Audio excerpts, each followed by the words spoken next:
Hello guys. Ito po nga symbol ko na LiPo 432650. Ito. 4S 7P 12 volts. Ito binili ko sa Dagupan, Solar Dagupan. Tag 100 po ang isa. Tapos ito iba naman ito ang BMS. Ito po ang BMS na 100 amps. Ito with balancer na po siya. Yan po mga wire nya. Tapos ito ang ACC for Life 4. So tinesting muna natin, di ba?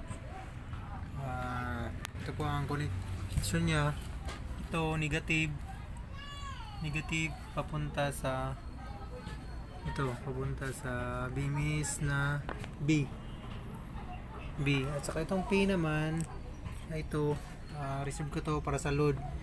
Kung dito mo i-direct mas maganda kung lagyan mo muna ng breaker before mo maglagay ng mga 12 volts na gamit, or sa inverter mo ito ilagay para to 20.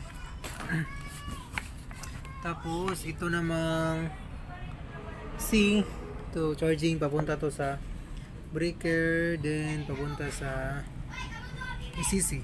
Ito charging ito siya, kita ko sa inyo. Tapos ito naman positive, direct na siya, naka-direct siya yung isa papunta sa ECC. Ito breaker muna din sa ECC. Tapos yung isa ito papunta, ito pang load ko to. Ito positive sa negative, kasama to sa dalawa.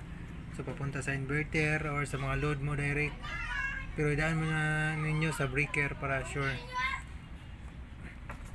So ito naman, ito gumamit ako ng wire na number 8 automotive wire. Mas malaki, mas maganda yung harvest at saka safety. Then mataas yung ampere na binibigay niya, na kaya niyang ibigay. So safety talaga siya papunta. Ito naman inay ko, may 100 watts panel ako dito. Ito tinesting natin. Ito 100 watts. Binili ko to sa dito lang sa amin. So tag 3,000 siya ang isa. 3,000 siya, 100 watts. So breaker itong breaker, itong ECC, itong mga battery, binili ko to sa Solar Dagupan. At saka itong BMS, hindi ko alam, nakalimutan kung saan anong store, ang pangalan ng store nun. Tries na kasi ako nakabili doon. So maganda naman siya, wala namang problema, pero hindi lang siya applicable sa malalaking load. Hindi ko pa nasubukan sa mga lights lang to, sa ceiling fan 12 volts or 220. Ito siya.